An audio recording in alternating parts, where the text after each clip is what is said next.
Hello friends, ये particular video उन judicial aspirants के लिए है जिनका अभी कमिंग टाइम में प्रीलिम्स का एग्ज़ाम है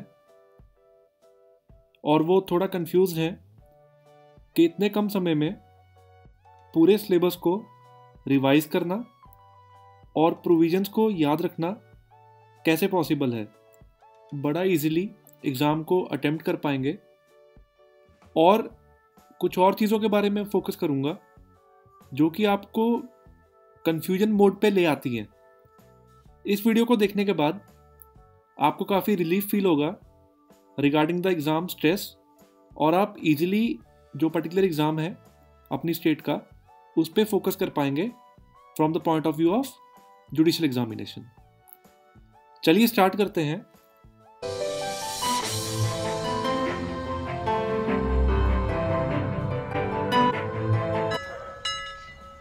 फ्रेंड्स, जो भी आपने सिलेबस ऑलरेडी रीड किया है, जो आप गो थ्रू कर चुके हैं, अभी जो टाइम है it is the revision time.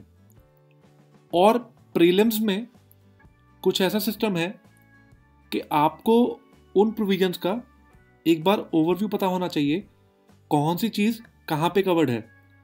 और ज़्यादातर स्टेट्स में जो एग्जामिनेशन पैटर्न है they are checking your speed, accuracy and knowledge. सिर्फ नॉलेज का टेस्ट नहीं है rather than your speed and accuracy. तो अगर जब भी आप एग्जामिनेशन अटेम्प्ट करते हैं उसमें आपको 2 या 3 या 4 क्वेश्चंस अगर स्टार्टिंग वाले नहीं आते तो आप उनको स्किप करते चले जाइए फॉर अ टाइम बिंग। आपको कभी भी एग्जामिनेशन में इस चीज़ की टेंशन नहीं लेनी कि आपने कितने पॉइंट्स अटेम्प्ट किए या नहीं किए, क्योंकि अल्टीमेटली कई लोग 0.5 या 1 मार्क से ही प्रीलिम्स क्रैक नहीं कर पाते। इसका मतलब ये नहीं कि वो इंटेलिजेंट नहीं है, बट पॉइंट ये है कि वो अपना जो पर्टिकुलर कॉन्फिडेंस है एग्जामिनेशन के लिए 2 या 3 क्वेश्चंस ना आने की वजह से लूज़ कर जाते हैं। तो आपको जो एग्जामिनेशन है, अगर आपको 90% पेपर आता भी है, आपको ओवर कॉन्फिडेंट नहीं होना रिगार्डिंग द एग्जामिनेशन, क्योंकि बहुत बच्चों का फीडबैक ये है कि ओवर कॉन्फिडेंस की वजह से ऑप्शंस आते हुए भी दे टिक द रॉन्ग ऑप्शन। और फर्दर आपको अभी जो करना है, आप जो बेयर एक्ट्स हैं सब्जेक्ट्स के उनको एक पर्टिकुलर डे निकाल के, सिंगल डे, सारे के सारे बेयर एक्ट्स के इंडेक्स अच्छे से आप उसको एक बार वहाँ पे इंपॉर्टेंट पॉइंट्स मेंशन कर दो।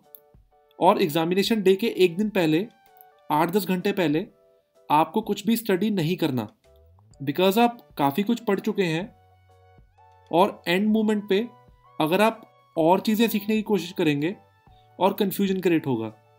तो आपको एंड मोमेंट पे कुछ भी नया कैच नहीं करना। जितना ऑलरेडी आप कंटेंट कवर कर चुके हैं, आपका मेन फोकस उन चीज़ों पे होना चाहिए। और फ्रेंड्स, काफ़ी स्टेट्स में जीके एंड इंग्लिश, इन चीज़ों का भी अपना एक रोल है। इंग्लिश का क्योंकि स्पेसिफिक कोई सिलेबस नहीं है तो आप अभी उस पर इतना फोकस मत कीजिए। आप जो पर्टिकुलर टाइम है जीके और रिवीजन को आप फोकस करते हुए आप उसकी प्रिपरेशन कीजिए। और टाइम मैनेजमेंट मैंने इस वजह से लिखा, मान के चलिए एग्जामिनेशन में अगर 200 क्वेश्चंस हैं, कई स्टूडेंट्स को एंड वाले 20-22 क्वेश्चंस आते हुए भी they skip the questions because एंड में टाइम नहीं बचा। तो आपको वही स्ट्रेटेजी कि जो पॉइंट आपको नहीं आता वो बिल्कुल नहीं आता, rather than wasting the time on that particular point, move on to the other question. आपका जब पेपर कंप्लीट हो जाएगा आप उन पे फिर से वापस आके एक बार चेक कर सकते हैं। पहला पॉइंट ये। दूसरी बात, जो रिवीजन की बात है, आपको सारे के सारे सब्जेक्ट्स एक बार जल्दी से थॉरली गो थ्रू करने हैं।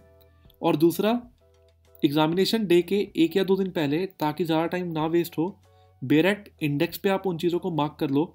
आपको काफ़ी टाइम सेव होगा और बाद में आपको इस चीज़ की टेंशन नहीं होगी कि इतना ज़्यादा बल्कि सिलेबस कैसे कवर करना है। तीसरी बात, जब भी आप एग्जामिनेशन के लिए जाते हैं उस दिन आप एक बार सिर्फ बेयर एक्ट का इंडेक्स और ज़्यादा से ज़्यादा आधा या पौना घंटा इंडेक्स के सेक्शन नंबर्स को सिर्फ एक बार बारीकी से देख लीजिए। और इससे आपको एग्जामिनेशन हॉल में कॉन्फिडेंस बूस्ट होगा, क्योंकि आपने एकदम से वही सेक्शंस को गो थ्रू किया होगा। और कई बार अगर सेक्शन बेस्ड क्वेश्चन आए तो आपको वो बहुत ईजिली आप रिकॉल कर पाएंगे एग्जामिनेशन में। तो इन चीज़ों को आपको स्ट्रेस नहीं लेना। अगर आप चीज़ें कुछ छोड़ चुके हैं, उनको अभी नया पिक नहीं करना, कुछ भी आप उनको छोड़ दो। बट ऑलरेडी जो आप पढ़ चुके हैं काफ़ी हद तक, उनको एक बार अच्छे से गो थ्रू करो, ताकि जो चीज़ें आती हैं उनमें आप कंफ्यूज ना हो। फ्रेंड्स, आपको अगर इस वीडियो से हेल्प मिला, जब भी आपका एग्जामिनेशन होता है कंसर्न स्टेट का, आप अपना फीडबैक इस वीडियो पे दे सकते हैं। All the best for the examination. Thanks a lot.